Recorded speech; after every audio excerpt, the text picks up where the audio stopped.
दोस्तों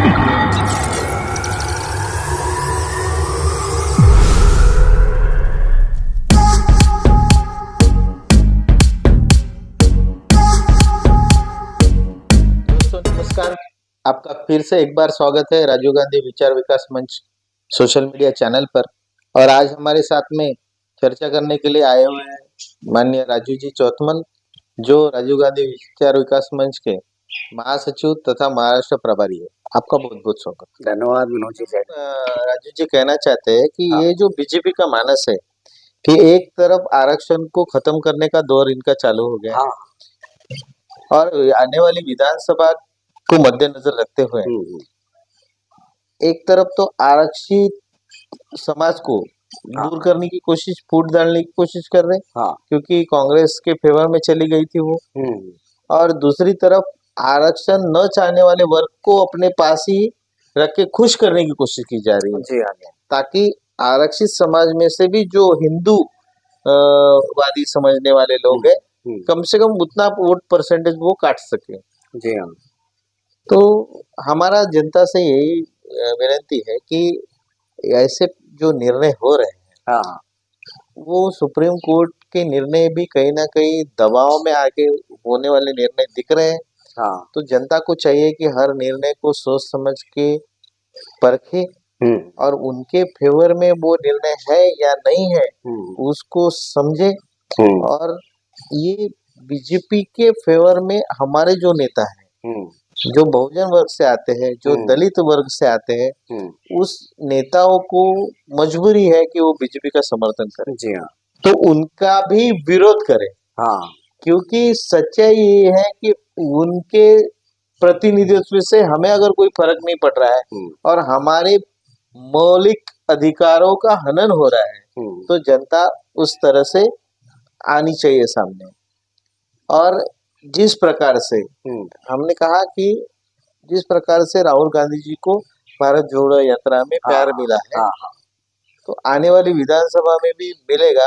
तो ये जो SC ST वर्ग करने का जो कार्यक्रम है, जो जाति जाति में भेद करने का कारण है, तो इसके लिए और जनता क्या कर सकती है? देखिए ना विनोद जी, जनता अपना काम बखूबी जानती है और वो करती भी है। परिवर्तन की जब लहर चलती है तो जनता परिवर्तन कर भी देती है। 10 साल से बीजेपी की जो निरंकुश जो सत्ता थी, जिसे हम तानाशाही वाली सत्ता कहते हैं अक्सर, तो उस सत्ता के विरोध में 2024 में जनता ने बाकायदा मैंडेट दिया 240 पर, उन्हें अटका दिया बीजेपी वालों ने। लेकिन मैं कुछ और कहना चाहता हूँ। आरक्षण का जो मसला शुरू है, आरक्षण के रूप में आप देखिए कि संसद में जो SC ST OBC विजेंटी अति पिछड़े, उनमें 139 के लगभग सांसद बनकर जाते हैं ना। जनता उनको अपने हितों के लिए चुनती है, उन्हें भेजती है प्रतिनिधित्व करने के लिए। लेकिन उनमें से कुछ सांसद क्या होते हैं, एक तो बीजेपी सरकार के हो सकते हैं सत्ताधारी, या फिर कांग्रेस के हो सकते हैं विपक्षधारी, ऐसे है ना। लेकिन मैक्सिमम जो सांसद होते हैं आरक्षण के रूप में चुनकर जो जाते हैं, आरक्षित सीटों से चुनकर जो जाते हैं, वो सत्ताधारियों के साथ में जाते हैं। लेकिन 10 साल से आपने देखा है ना, जो 10 साल में मोदी सरकार ने डिसीजन लिए है, वो डिसीजन टोटली लगभग भी कह सकते हैं हम जनता के हितों के विरोध में गए। और उन आदेशों को या उन कानूनों को बनाने का काम जो मोदी सरकार ने किया है, उसे समर्थन भी तो इन्हीं लोगों ने दिया है ना, जो आरक्षण के रूप में उनके साथ में गए। मैक्सिमम उसी में है। विपक्ष में SC ST या OBC से जो प्रतिनिधि गए हुए कम है। कहने का मतलब जनता परिवर्तन के रूप में भेजती तो है, लेकिन जनता के प्रश्न वो वहां रखते नहीं। सत्ता का लालच जिसे कहते हैं वो बड़ा असर करता है। लेकिन सत्ताधारी जो बीजेपी है इस समय, या बीजेपी की जो विचारधारा है शुरू से RSS के रूप में कि आरक्षण खत्म हो जाना चाहिए, वो आरक्षण खत्म करने के लिए बैकडोर से कई सुप्रीम कोर्ट उनका मददगार तो सिद्ध नहीं हो रहा। ये जो सुप्रीम कोर्ट ने जो आदेश दिया है या जो जजमेंट आया है, 650 पेज का जजमेंट ऐसा मैंने सुना है जी। और 200 पेज की तो उसकी प्रस्तावना है, ये भी सुना है। उसमें जो उन्होंने कहा है सुप्रीम कोर्ट ने, वो उन्होंने ऐसा क्यों किया? उनका अधिकार है क्या? है उनके अधिकार क्षेत्र में आता है क्या? उनका अधिकार है संविधान की रक्षा करना। संविधान में जितने भी कानून बने हैं, उन कानूनों का कोई अगर उल्लंघन करता है तो उसके विरोध में सुप्रीम कोर्ट कार्य करता है जी। सुप्रीम कोर्ट ने इस डिसीजन के द्वारा कानून बनाने का एक काम किया है। कानून बनाना उनका काम नहीं है जी। ये जो SC ST या OBC है 340, 341, 342, ये जो धारा है, ये धाराओं का पूरी तरह संरक्षण का जिम्मा राष्ट्रपति का है। बराबर। और राष्ट्रपति का अधिकार है कि किस जाति को किस वर्ग में डालना है या किस वर्ग से किस जाति को निकाल के किसी दूसरी जाति में और दूसरे वर्ग में डालना है। ये अधिकार राष्ट्रपति का है, सुप्रीम कोर्ट का नहीं है ना। हाँ, अगर पार्लियामेंट या संसद कानून बनाती है इस टाइप का जो राष्ट्रपति की मंजूरी के द्वारा ही कानून बनेगा, उसके बारे में सुप्रीम कोर्ट अपनी मत रख सकता है, अपनी राय दे सकता है, लेकिन कानून नहीं बना सकता। बराबर। ये कानून बनाकर उन्होंने जो दिखाया है कि राज्यों को भी अधिकार है जातियों का वर्गीकरण। जो 2004-5 में जो केस थी आंध्रा के ABCD वर्ग के रूप में, यहाँ पे 2016 की पंजाब की जो केस थी, ये इसी टाइप की केस थी ना। 2005 में आदेश आया 5 जजों का जी कि ये नहीं हो सकता, उसमें सुप्रीम कोर्ट को कोई अधिकार नहीं। उस समय में उस पीठ में 5 जज थे जी, ठीक है ना, और पांचों जजों ने एक राय से एक मत से डिसीजन दिया था। लेकिन अभी जो डिसीजन आया है सुप्रीम कोर्ट का, ये 7 जजों की खंडपीठ थी। जाहिर है कि 5 के बाद फिर जो भी अपील होंगे तो 7 में जाएंगे। वो 7 में से 6 जजों ने एक राय दी है DY चंद्रचूड़ जी के अध्यक्षता में, जिसका आदेश BR गवई साहब ने लिखा है। लेकिन एक जज ने उसका विरोध किया, उसने बाकायदा 2005 के जजमेंट का फेवर किया।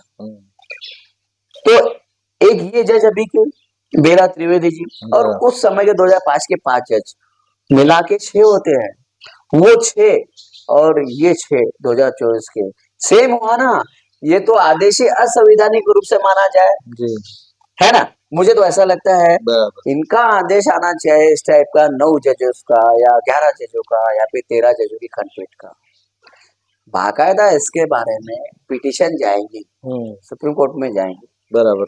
हमारे महाराष्ट्र के सदावर्ती गुणरत्न ने उन्होंने स्टेटमेंट दिया है कि इस पिटीशन के विरोध में हम सुप्रीम कोर्ट में लड़ाई लड़ेंगे। बराबर। देश के बहुत सारे राजनेताओं ने इसका विरोध किया है। मायावती, चंद्रशेखर आजाद, अखिलेश यादव, तेजस्वी यादव, रामविलास पासवान के पुत्र चिराग पासवान ने भी विरोध किया है। महाराष्ट्र में बाबा साहब अम्बेडकर ने भी किया है, जबकि उनकी आरक्षण यात्रा शुरू हुई थी OBC के लिए। लेकिन जैसे ही मुद्दा है, उन्होंने भी अपना स्टेटमेंट दिया है कि ये देश के बहुजन वर्ग को या SC ST में जितनी भी जातियां हैं उन्हें एक दूसरे से दूर करने का फंडा है केंद्र सरकार का, जिसका पालन सुप्रीम कोर्ट कर रही है। बाकायदा कहा है बाबा साहब अम्बेडकर ने।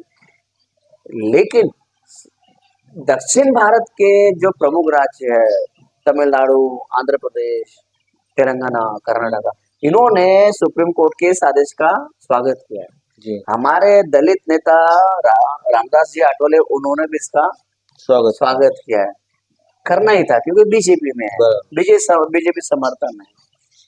लेकिन मैं कुछ और कहना चाहता हूँ, आरक्षण जो दिया गया है वो महात्मा गांधी, बाबा साहब अम्बेडकर का जो करार था, पुणे करार, उसकी उपज है।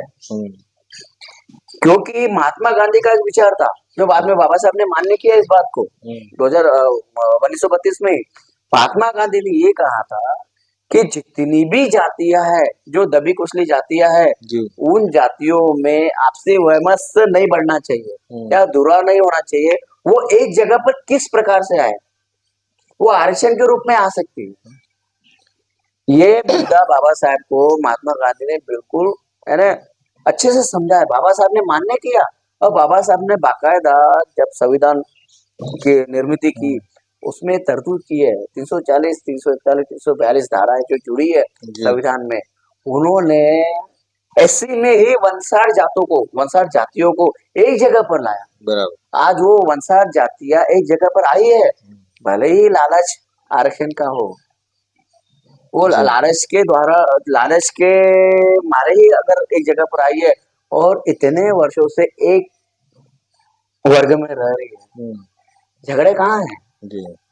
एसटी वर्ग में भी ऐसे ही उपजातियां है, वो तो जंगल में रहने वाली जाति है, उनको भी एक जगह पर लाने का काम बाबा साहब अम्बेडकर ने किया है।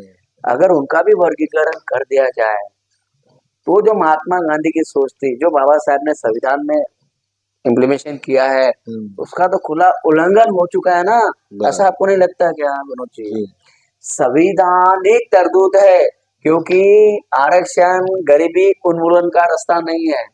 आरक्षण इसलिए है कि जो जातियां हजारों वर्षों से दबी हुई थी, जो छुआछूत के भंवर में फंसी हुई थी, अस्पृश्यता के दलदल में फंसी हुई थी, ऐसी जातियों को प्रगति के मार्ग पर ले जाना, ये आरक्षण का मूल उद्देश्य था। महात्मा गांधी कहिए, बाबा साहब कहिए, या नेहरू सरकार कहिए, या कांग्रेस की बात की सरकारें कहिए, उन्होंने इन जातियों को एक जगह पर लाया, थोड़े थोड़े पैमाने पर आरक्षण दिया, उन्होंने एक जगह पर लाके रखा हुआ है।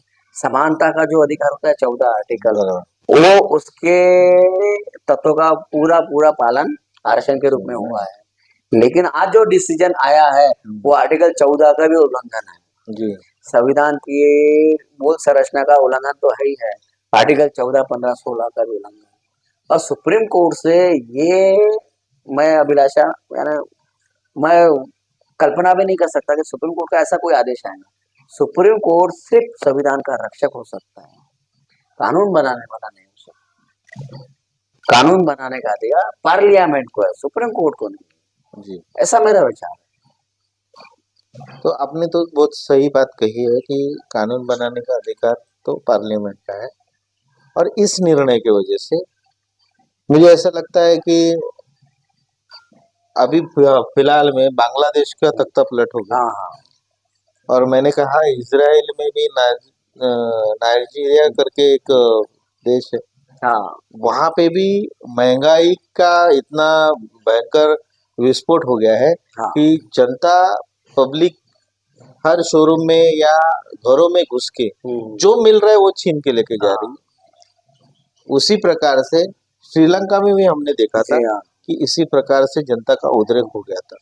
तो कहीं ना कहीं इन सत्ताधारियों को डर नहीं लगता कि हमारे जो निर्णय हो रहे हैं कहीं ये निर्णय गलत साबित हो गए तो इसी प्रकार से भारत में भी जनता का उद्रेक हो जाएगा और हमारी जो बची कुची नाक है, जैसे आपने कहा था 240 ही बीजेपी आई, जबकि उनका नारा था कि अब की बार 400 पार, और खुद के बलबूते पे वो 400 पार का नारा लगा देती। बाद में उन्हें भी बैसाखी के जैसे 2 बैसाखी साथ में लेनी पड़ी, बैसाखी वाली सरकार चल रही है, और बैसाखी वाली सरकार चल रही है। तो ये कितने दिन टिकेगी, क्योंकि इनके साथ जो 2 लोग हैं इनका बेस ही बहुजन वर्ग है। तो आपको ऐसा नहीं लगता कि इसी प्रकार से भारत में उद्रेक हो सकता है? नहीं, हो सकता है ना, ये सोचकर ही मेरी रूह कपा रही है विनोद जी। मैं सच बात बता रहा हूँ, भारत देश की जनसंख्या इस समय में 140 करोड़ पार कर चुकी है जी। और इतने 140 करोड़ की जनता में जो वर्ग है SC ST का, वो टोटल 25% के ऊपर जाता है, 27% तक जाता है। बराबर। अगर वो 25% वर्गों को इन्होंने नाराज कर दिया तो ये जातियां बिफर सकती है ना।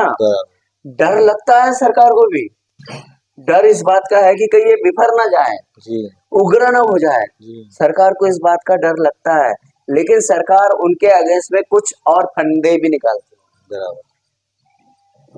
कुछ फंडे ऐसे होते हैं कि उच्च वर्गीयों में भी कुछ मैसेज दिया जाए, आरक्षण का विरोध, आरक्षण का विरोध कब से शुरू है? जब से लागू हुआ तब से आरक्षण का शुरू है। पहले सुप्रीम कोर्ट की पहली केस ही जो स्वतंत्र भारत की थी वो आरक्षण के विरोध में ही थी।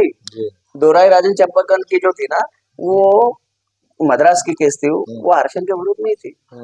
इनका आरक्षण पर कभी कोई विश्वास नहीं रहा। एक समय इनके जो लोग थे, उच्च वर्णीय लोग थे, जो सरकार में बैठे थे, आज वो भी आरक्षण मांग रहे हैं। मराठा आंदोलन का नाम आपने सुना है, मनोज जरांगे पाटिल का, हम इस बारे में बात करेंगे। वो मराठा जब महाराष्ट्र बना भी नहीं था, उससे पहले सभी उच्च पदों पर थे। शिवाजी महाराज की सेना में सभी मराठे थे। शिवाजी महाराज से लेकर जो अंग्रेजों की सरकार, उसमें भी मराठे लोग थे। उसके बाद में देश आजाद हुआ, उसमें भी सभी उच्च पदों पर यही लोग थे। महाराष्ट्र की बात कर रहा हूँ। लेकिन आज वो भी आरक्षण मांग रहे। क्यों? 80% तक उच्च वर्णीय लोग उच्च पदों पर है।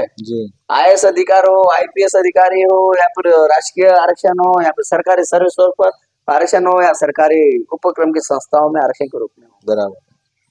जो कोटा तय किया था संविधान ने, उस कोटे का आरक्षण का जो लाभ है वो पूरी तरह भरा गया है क्या?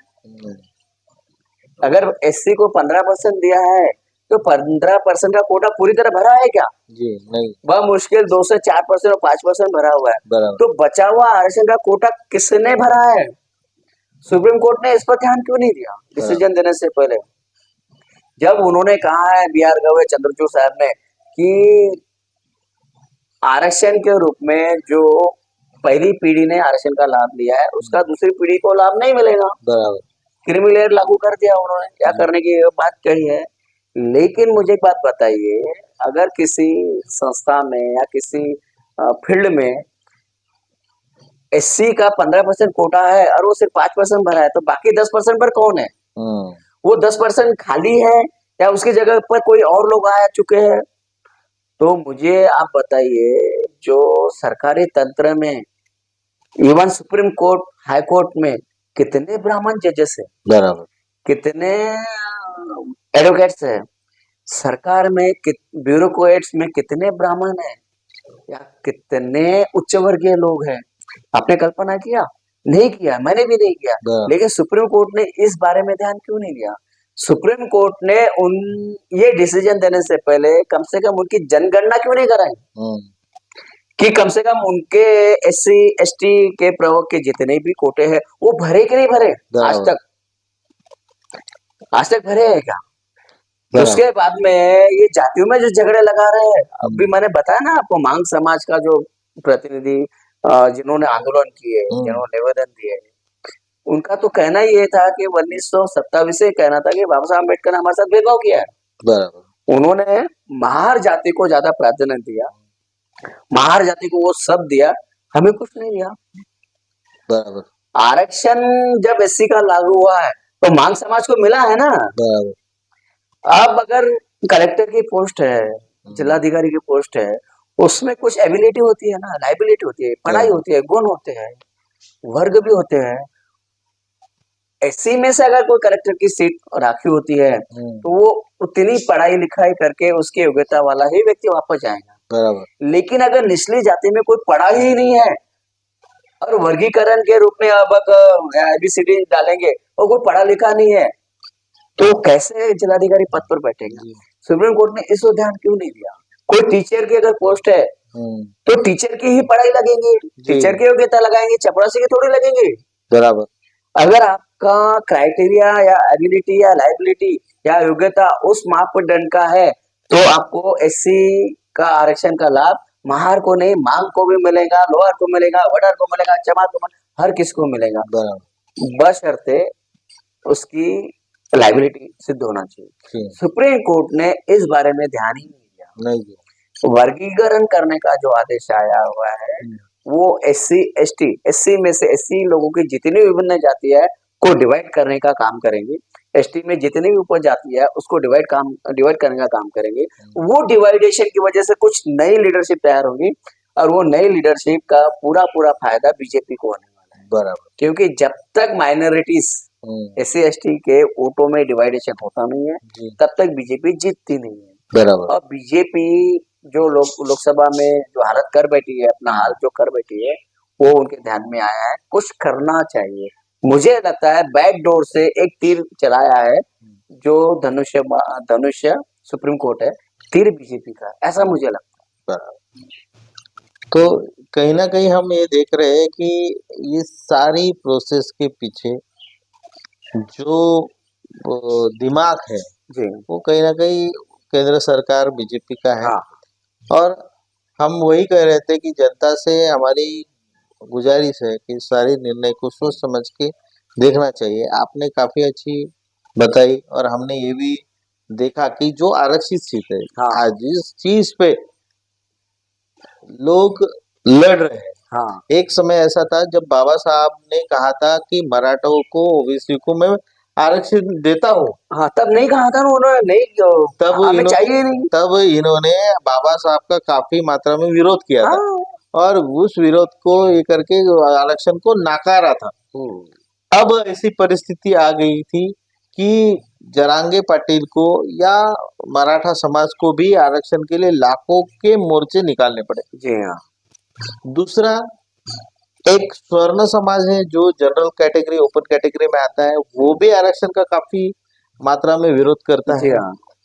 उस विरोध को करते करते मराठा ओबीसी समाज का विरोध करते करते खुद मोर्चा निकाल के 10% आरक्षण ले लिया उन्होंने, वो भी बैकडोर से किया ना, वो भी सुप्रीम कोर्ट के आदेश से मिला है। बराबर है। जबकि सुप्रीम कोर्ट सभी जो डिसीजन थे वो 50% के ऊपर आरक्षण जाना नहीं चाहिए जी। उसके बावजूद 10% कैसे दिया, वो भी असंवैधानिक है ना।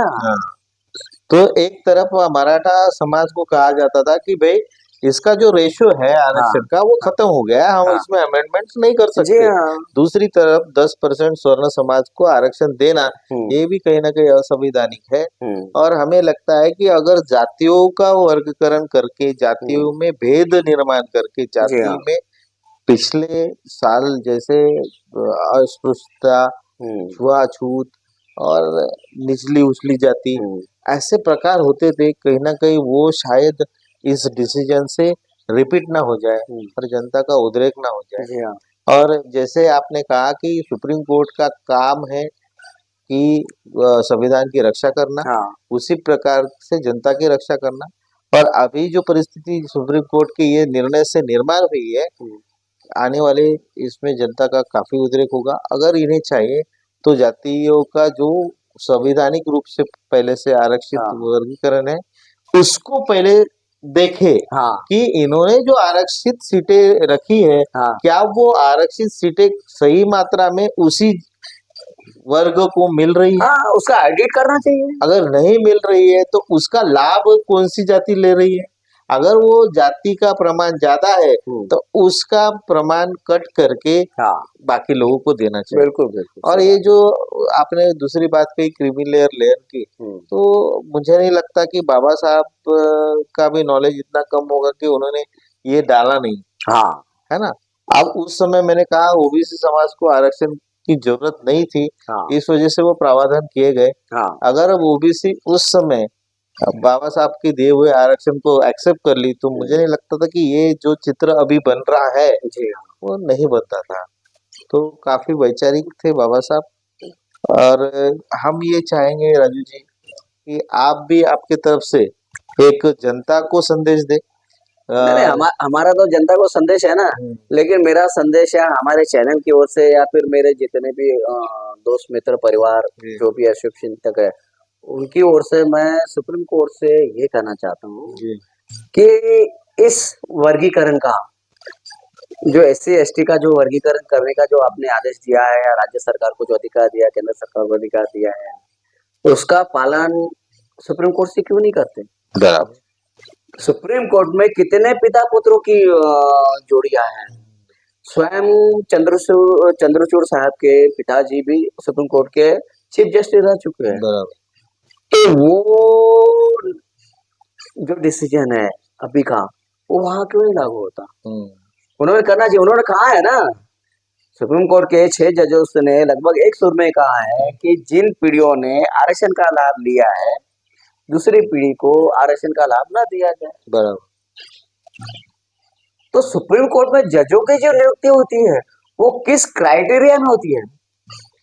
आरक्षण का लाभ तो सुप्रीम कोर्ट में भी मिलना चाहिए ना। बराबर। आज सुप्रीम कोर्ट में अगर 35 जज है तो उसमें एक एससी है, सिर्फ एक दलित है एससी का, एसटी का मुझे पता नहीं है। 34 जजेस कौन है, उनके आरक्षण का ऑडिट क्यों नहीं किया सुप्रीम कोर्ट ने, आदेश क्यों नहीं देते कि इसमें 34 उच्च वर्गीय है, एससी के कितने, एसटी के कितने, विजेंटी कितने, यानी जो आरक्षण का जो पूरा कोटा है आरक्षण तख्ते में, उसके अनुसार सुप्रीम कोर्ट में जजेस की भर्ती है क्या, हाई कोर्ट में है क्या, ये शुरुआत सुप्रीम कोर्ट ने स्वयं से करना चाहिए जी। तो पता चलेगा आरक्षण क्या होता है, बराबर, आरक्षण का वर्गीकरण क्या होता है। बड़ी मुश्किल से एससी एसटी के लोग एक हुए हैं, बड़ी मुश्किल से 340 के जो ओबीसी वर्ग है वो एक जगह पर आए हैं। जो महात्मा गांधी या डॉक्टर बाबा साहब अम्बेडकर या नेहरू का जो सपना था कि जातियां विघटित होकर एक दूसरे से लड़ेंगी, उनको एक जगह पर लाने के लिए आरक्षण एक सर्वोत्तम हथियार है जिसके बेस पर पुनः करार बना हुआ है। वो जो स्वतंत्र मतदार संघ की बात करते हैं ना, वो साइड लाइन थी, बराबर, लोगों ने बना दिया मुद्दा, लेकिन मुख्य मुद्दा यही था जी। उसको तहस नहस करने का कार्य आज सुप्रीम कोर्ट के इस आदेश ने किया है। मैं चाहता हूं सुप्रीम कोर्ट इस आदेश का पालन स्वयं से करे जी। जैसे ही वीडियो अगर कहीं पहुंचता है या हमारी बात पहुंचती है दर्शकों तक, यहाँ जो पिटिशंस डालने वाले अगेंस्ट इस आदेश के 9 जजेस में या 11 जजेस की खंडपीठ में, उन तक भी अगर अपनी बात पहुंचती है तो पहला मुद्दा ये दिखा रहना चाहिए कि सुप्रीम कोर्ट इस आदेश का पालन, इस जजमेंट का पालन स्वयं से करे। ऐसा मैं सभी दर्शकों से, सभी दोस्तों मित्रों से, जनता से, मेरे जितने भी हमारे वेल विशर्स है जी, वहां तक पहुंच जाना चाहिए। अभी आपको एक छोटी सी बात 1 मिनट में खत्म करूंगा। राहुल गांधी या कांग्रेस का स्टेटमेंट इस बारे में आया नहीं है, बीजेपी वाले दे ही नहीं रहे, कांग्रेस वाले भी नहीं दे रहे, या फिर वेट एंड वॉच वाली बात है। लेकिन कुछ लोगों ने कांग्रेस का दुष्प्रचार करना शुरू कर दिया। राहुल गांधी जब ये जजमेंट आया तब वो वायनाड में थे, जो वहां पर बाढ़ का जो हमला हुआ है, जो भूस्खलन हुआ है, वहां थे। अभी राहुल गांधी इस बारे में क्या स्टडी करते हैं और उनका ओपिनियन क्या होता है, उस पर भारत देश का भविष्य भी टिका हुआ है, बराबर। क्योंकि कांग्रेस का बेस जो है यही वर्ग है, एससी एसटी ओबीसी माइनॉरिटीज विजेंटी, जो दबे कुचले जाति समाज के लोग हैं, ये कांग्रेस का बेस है। और इस बेस को राहुल गांधी खिसकने देंगे या नहीं देंगे, इस बात पर भविष्य टिका हुआ है भारत का। राजू जी की काफी अच्छी चर्चा हुई, लेकिन ये चर्चा के दौरान मुझे जो एक पुराना वाकया ऐसा याद आ रहा है, काफी मिलता जुलता लग रहा है कि गांधी जी और बाकी नेताओं के बीच में बात चल रही थी, देश की फाड़नी होने वाली, हाँ हाँ, है ना, और छोटे छोटे राज्य भी अपनी स्वतंत्र मांग रख रहे थे, और स्वतंत्र मांग रख रहे थे। हाँ। तो मुझे याद है कि उस समय गांधी जी ने कहा था कि मैं यही नहीं चाहता कि देश के टुकड़े हो। हाँ। और आज वही सीन मेरे सामने में सुप्रीम कोर्ट कहीं ना कहीं है ना, इसीलिए तो गांधी जी ने, महात्मा गांधी ने बाबा साहब अम्बेडकर के स्वतंत्र मतदार संघ का विरोध क्यों किया था? कारण यही था, उन्हें वो भविष्य की दृष्टि थी कि आगे चल के क्या होने वाला है। जैसे ही मुस्लिम समाज को स्वतंत्र मतदार संघ का अधिकार दिया, पाकिस्तान बन गया। जो सिख मांग रहे थे, सिंध बन जाता था या पंजाब बन जाता था, सुबह एंग्लो इंडियन फिर दूसरा ब्रिटिश तैयार हो जाता था, या फिर दलित समाज, दलितों का फिर दूसरा मारवाड़ा तैयार हो जाता था। यानी इस टाइप का जो क्राइटेरिया, यानी जो सीन जो दिख रहा था, महात्मा गांधी देख चुके थे जी। बाबा साहब अम्बेडकर को भी ये पता था कि ऐसा हो सकता है जी। तभी तो उन्होंने 1932 का जो पुनः पैक्ट स्वीकार किया ना। बाबा साहब को जो अधिकार था संविधान बनाने का, कोई नहीं था उनके अगेंस्ट में, कोई उनके समकक्ष में भी नहीं था। महात्मा गांधी की डेट भी हो चुकी थी, बाबा साहब को कौन रोक सकता था? स्वतंत्र मतदार संघ का उन्होंने प्रावधान कर सकते थे ना, क्यों नहीं किया जी। महात्मा गांधी से मिलने के बाद बाबा साहब आम्बेडकर के विचार चेंज हो गए। बाबा साहब से मिलने के बाद महात्मा गांधी के विचार चेंज हो गए। उन दोनों का और उसके बाद में जो आधुनिक दृष्टिकोण था नेहरू का, इन तीनों की वजह से भारत देश बना हुआ है। वो भारत देश में अलग अलग विभिन्न जातियों के लोग एक वर्ग में आकर, एक जगह पर आकर, किसी भी लालच में क्यों ना हो, साथ में तो रह रहे हैं ना। 140 करोड़ लोगों को संभालना, ये किसी नरेंद्र मोदी के बस की बात नहीं है, ये बीजेपी सरकार के बस की बात नहीं है, या ये सुप्रीम कोर्ट के भी बस की बात नहीं है। सुप्रीम कोर्ट बांग्लादेश में भी है, सुप्रीम कोर्ट नाइजीरिया में भी है, सुप्रीम कोर्ट श्रीलंका में भी था, क्यों नहीं रोक पाए फिर तख्ता पलट। ये देश 140 करोड़ का, वो गांधी नेहरू आम्बेडकर के विचारों का देश है, और उनके विचारों को संविधान बांध के रखता है, और संविधान का रक्षक सुप्रीम कोर्ट है। सुप्रीम कोर्ट इस चीज को शायद भूल चुका है सत्ता के दबाव में, हो सकता है, मैं डेफिनेट नहीं बता सकता हूँ, लेकिन सुप्रीम कोर्ट के सामने जब 9 जजेस के, 11 जजेस के, 13 जजेस की खंडपीठ में ये मसला जाएगा, डेफिनेट ये आदेश चेंज होगा, या भविष्य में कांग्रेस की सरकार आए या सत्ता परिवर्तन होता है केंद्र में, तो नया कायदा बना के इस आदेश को निरस्त किया जाएगा। बीजेपी से उम्मीद नहीं, क्योंकि और मुझे एक चीज का थोड़ा सा ऐसा आया। हाँ बोलिए। कि अगर SC ST का वर्गीकरण होता है, हाँ हाँ, तो जैसे हमने कहा कि इसमें तो काफी जातियां हैं, हाँ, अगर जातियों का वर्गीकरण हो गया तो आपको ऐसा नहीं लगता क्या कि बहुत सारी जातियां अल्पसंख्यक में आ जाएगी? आ जाएंगे। अब अल्पसंख्यक में आने के बाद में वो अल्पसंख्यक से डिमांड करेगी, हाँ, बराबर है, और कहीं ना कहीं फिर से ये स्वतंत्र मतदार संघ का हो सकता है, हो सकता है। तो कितना बड़ा फिर से ये दूरदृष्टि रखने वाली सोच है विनोद जी आपकी, मैं कहता हूँ ये उस समय भी सोची गई दृष्टि विचार है, इस समय भी देखी गई दूरदृष्टि है। तो ये थे राजू जी चौथमल, जिन्होंने हमें काफी विस्तार से SC ST वर्गीकरण पे बात की है, और हम जनता से इस मीडिया चैनल के माध्यम से विनती करते हैं कि केंद्र सरकार द्वारा, बीजेपी सरकार द्वारा होने वाले हर निर्णय को सोचिए, समझिए, परखिए, क्या यह निर्णय आपके भविष्य के लिए हितकारी है या नहीं है।